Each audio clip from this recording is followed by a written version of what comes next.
Hello दोस्तों, आप सभी का स्वागत है एनीमे की इस दुनिया में। तो इस एपिसोड की स्टार्टिंग में मीशा एनोस को बताती है कि वो कोई साशा की ट्विन सिस्टर नहीं है, बल्कि उसकी सोल से बनी हुई एक डॉल है। जिसे सुनकर एनोस समझ जाता है कि ये सब किया कराया आइविस का है। दरअसल उसने एक स्पेल की मदद से साशा के सोल के 2 टुकड़े किए थे, जिसके दूसरे हिस्से को आज हम मीशा के नाम से जानते हैं। और यहाँ पर हमें ये भी पता चलता है कि मीशा के बर्थडे वाले दिन यानी आज रात को वो पूरी तरह से गायब होकर साशा में समा जाएगी, जिससे साशा की पावर मीशा की नॉलेज की वजह से कई गुना ज्यादा बढ़ जाएगी, जिससे डीमन रेस और भी ज्यादा स्ट्रोंग हो जाएगी। और आइविस भी यही चाहता था। आगे मीशा बोलती है कि मुझे मीशा में समा जाने का कोई दुख नहीं है, वो तो मुझे पहले से ही पता था कि ये सब होने वाला है। दुख तो इस बात का था कि मैं ये 15 साल अच्छे से जीना चाहती थी, लेकिन मीशा नेक्रोन वो तो लोगों के लिए एग्जिस्ट ही नहीं करती, वो तो खाली बस एक डॉल है। मैंने मेरी जिंदगी का काफी टाइम अकेले ही गुजारा है, उसके बाद फिर तुम आए और मेरे लिए तो ये मिरेकल है। एनोस, अगर तुम मेरे दोस्त नहीं बनते, इतने में तो एनोस उसे खींचकर गले लगा लेता है। चुप कर पागल, बेकी बेकी बातें कर रही है। अच्छा तुम मुझे ये बताओ कि मैं तुम्हारी कोई विश पूरी कर सकता हूँ? तो मीशा बोलती है, मैं चाहती हूँ कि साशा मुझसे हेट ना करे। जिसके जवाब में एनोस कहता है, चलो ठीक है, लेकिन उसके लिए तुम्हें एक प्रॉमिस मुझे भी करना होगा कि तुम पूरी तरीके से ये बिलीव करोगी कि कल का सूरज तुम जरूर देखोगी। जिस पर साशा उसे प्रॉमिस करती है और फिर एनोस बोलता है, तो चलो फिर अब साशा को रोकते हैं। दोस्तों, वीडियो में आगे बढ़ने से पहले क्या आप बिना कोई काम किए पैसिव अर्निंग करना चाहते हो? भाई ये भी कोई पूछने की बात है, जल्दी बता। तो दोस्तों, पेश है हनी गेन ऐप। इस ऐप के थ्रू आप आपका बचा हुआ इंटरनेट डेटा सेल करके अर्निंग कर सकते हो। हनी गेन ऐप एकदम फुल्ली ट्रस्टेड है और यही नहीं, इसे आप अपने दोस्तों को शेयर करके उनकी अर्निंग का भी 10% अर्न कर सकते हो। पैसा ही पैसा होगा और उन्हीं पैसों से आप नेटफ्लिक्स और अमेजन प्राइम जैसी साइट्स का भी सब्सक्रिप्शन ले सकते हैं। अरे हाँ भाई हाँ, लेकिन इन सब के लिए करना क्या होगा? अरे सिंपल है, आपको डिस्क्रिप्शन बॉक्स में एक लिंक मिलेगी, वहां जाकर आपको रजिस्टर करना है और हमारा कोड एक्सप्लेनर यूज करना है। क्यों? अरे फोगट का $5 मिलेगा, यानी 400 रुपए। तो फटाफट डिस्क्रिप्शन बॉक्स में जाओ, लिंक पर क्लिक करो, हमारा कोड यूज करो, साइन अप करो और पैसा कमाओ। ठीक है, चलिए बढ़ते हैं वीडियो की तरफ। दूसरी तरफ साशा वहां से बाहर जा ही रही थी कि तभी गेट बंद हो जाता है, जो कि एनोस ने ही किया था। आगे एनोस बोलता है, हाय साशा, दरअसल मीशा तुमसे दोस्ती करना चाहती है, तो मैंने सोचा कि उसकी मदद कर दूं। जिसके जवाब में साशा एकदम गुस्से में और नफरत में बोलती है, कितनी बेशर्म लड़की हो तुम, तुम्हें याद नहीं कि मैंने तुम्हारे साथ क्या क्या किया? मैं तुमसे नफरत करती हूँ। जिस पर मीशा बोलती है, सच बताओ, क्या तुम सच में मुझसे हेट करती हो? जिसके जवाब में साशा कहती है कि मैं 2 सर्कल क्रिएट करूंगी और अगर एनोस उसके मैजिक को कंट्रोल कर लेगा तो मैं तुम्हें जवाब दे दूंगी, लेकिन अगर एनोस उस मैजिक को कंट्रोल नहीं कर पाया तो तुम्हें मेरी हर बात माननी होगी। एनोस को यह शर्त मंजूर थी और एनोस काफी आसानी से मैजिक को कंट्रोल कर भी लेता है। और अब साशा के जवाब देने का वक्त था।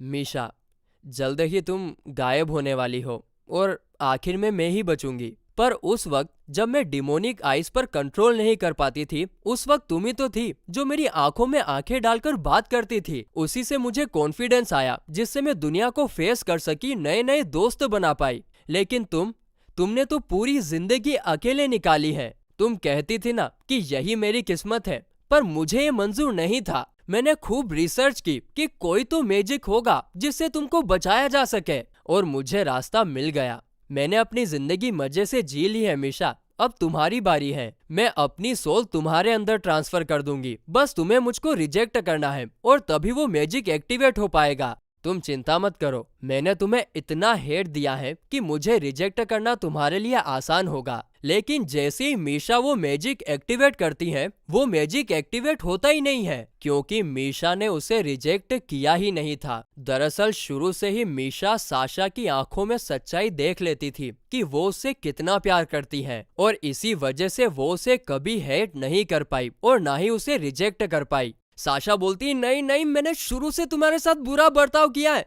तुम मुझे प्लीज रिजेक्ट कर दो। मैं तुम्हारे आगे हाथ जोड़ती हूँ, प्लीज मुझे रिजेक्ट कर दो, नहीं तो मैं तुम्हें नहीं बचा पाऊंगी। लेकिन मीशा बोलती है, मैं तो रियल हूँ ही नहीं, तुम मुझे क्यों बचाना चाहती हो? मेरे लिए तुम रियल हो, प्लीज गायब मत होना मीशा। तभी एनोस बीच में टपक पड़ता है। अरे अरे अरे अरे अरे, क्या चल रहा है ये देवियों? जब बॉस द डीमन किंग यहाँ पर है तो किसी को कुछ भी करने की जरूरत नहीं है। तुम दोनों को हम बचा लेगा, बस हमको टाइम में पीछे जाकर सब कुछ चेंज करना होगा। जिस पर साशा कहती, सच में?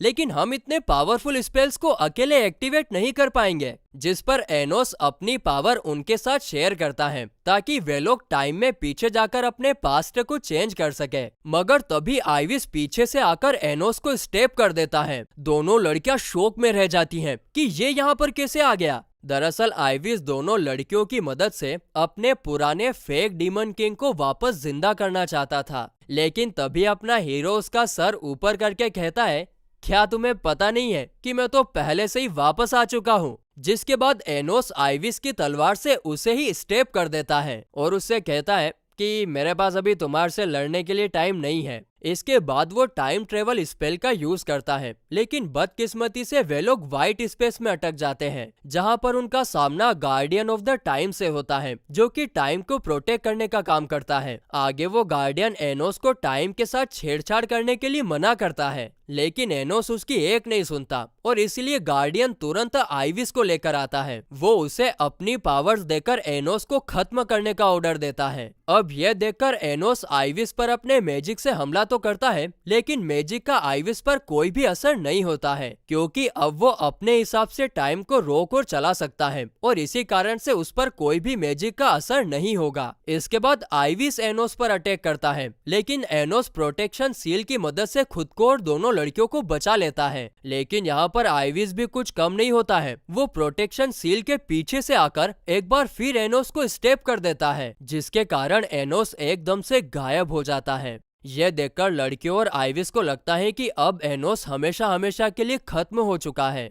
लेकिन तभी कोई आइविस के कंधे पर हाथ रखता है और वो और कोई नहीं बल्कि अपना हीरो एनोस था, जिसने अपने मरने के बाद भी रिसरेक्शन मैजिक का यूज करके खुद को वापस से रिसरेक्ट किया। अब यह देखकर आइविस की फटकर 8 नहीं डायरेक्ट 16 हो जाती है और फिर वो तुरंत एनोस को रोकने के लिए व्हाइट स्पेस का टाइम स्टॉप करता है ताकि एनोस भी रुक जाए। अब टाइम रोकने से दोनों लड़कियां तो रुक जाती हैं, लेकिन एनोस वो तो नहीं रुकता, वो तो महाराजा है। यह देखकर आइविस की फटकर अब 32 हो चुकी थी। बाप रे बाप, इतना पावरफुल कोई कैसे हो सकता है? इसीलिए वो एनोस पर अटैक करता है, लेकिन एनोस काफी आसानी से उसके अटैक को रोक रहा था। साथ ही में एनोस यहाँ पर साशा और मीशा के बारे में भी बात करता है कि अगर उन दोनों को मुझ पर भरोसा है कि मैं डीमन किंग हूँ तो आज तो मैं तुम्हें हरा कर ही रहूंगा। और इस बात को कंफर्म करने के लिए वो साशा और मीशा का टाइम बैरियर ब्रेक करता है और ब्रेक होते ही दोनों लड़कियां जोर से चिल्लाते हुए कहती है, एनोस हमें तुम पर पूरा भरोसा है कि तुम ही डीमन किंग हो जो 2000 साल बाद वापस आ चुके हो। बस इतना कहते ही वे दोनों पास्ट में टेलीपोर्ट हो जाते हैं और जब आइविस ने उसकी एक सोल से 2 सोल्स को क्रिएट किया था तब वे दोनों सेपरेटली जाकर उन अलग अलग सोल्स को टच करते हैं, जिसके कारण होता यह है कि वे लोग ट्विंस के रूप में जन्म लेते हैं, यानी कि मीशा अब गायब नहीं होगी। अब ये देखकर आइविस को काफी ज्यादा बुरा लगता है क्योंकि एनोस ने 2000 साल की प्लानिंग को मिट्टी में मिला दिया था। अब क्योंकि दोनों लड़कियों का तो पास्ट चेंज हो ही चुका था, इसलिए अब एनोस आइविस के साथ लड़ने के लिए एक काफी ताकतवर स्पेल को एक्टिवेट करता है, जिसके थ्रू वहां पर एनोस की रियल डिमोनिक स्वॉर्ड अपीयर होती है। जिसके बाद वो आइविस से कहता है कि अब मैं तुम्हें बताऊंगा कि डीमन किंग के खिलाफ जाने का क्या नतीजा होता है, वो भी उसी के कैसल में। अब ये देखकर आइविस की फटकर 120 हो चुकी थी और अब ये नंबर और आगे बढ़ पाता उससे पहले ही एनोस डिमोनिक स्वॉर्ड आइविस के सर के आर पार कर देता है, जिससे आइविस हीलिंग पावर का यूज करके हील करने की कोशिश तो करता है, लेकिन उसका उस पर कोई भी असर नहीं होता है और इसीलिए आइविस हमेशा हमेशा के लिए डिस्ट्रॉय हो जाता है। जिसके बाद एनोस वापस अपने कैसल में आता है और फिर रिसरेक्शन मैजिक का यूज करके आइविस को फिर से जिंदा करता है। जिंदा होते ही आइविस एनोस के सामने सर झुकाकर माफी मांगता है क्योंकि अब उसके अंदर की डिमोनिक और गार्डियन गोड की पावर जा चुकी थी, जस्ट बिकॉज ऑफ एनोस की डिमोनिक स्वॉर्ड की वजह से। यहाँ पर साथ ही में उसने एनोस को डीमन किंग भी मान लिया था, लेकिन अभी भी उसकी मेमोरी तो वापस नहीं आई थी। यहाँ पर एनोस उसके माइंड को स्कैन करने की कोशिश भी करता है, लेकिन उसे कुछ खास पता नहीं चल पाता। तो फिर इसीलिए एनोस फेक डीमन किंग का पता लगवाने के लिए आइविस को बाकी के 7 डीमन लॉर्ड्स को इन्वेस्टिगेट करने के लिए कहता है। जिसके बाद साशा और मीशा भी टाइम ट्रेवल से वापस आते हैं और वे लोग काफी ज्यादा खुश थे कि उन लोगों ने आखिरकार कर दिखाया और अब तो मीशा कभी भी गायब नहीं होगी। साथ ही में यहाँ पर साशा मीशा से माफी भी मांगती है, क्योंकि उसने अभी तक उसे काफी भला बुरा कहा था। और फिर अंत में एनोस मीशा को वही रिंग पहनाता है जिसे मीशा ने ट्रेजर रूम में देखा था, और वो कहता है, हैप्पी बर्थडे मीशा, तुम्हारा नया जन्म हुआ है।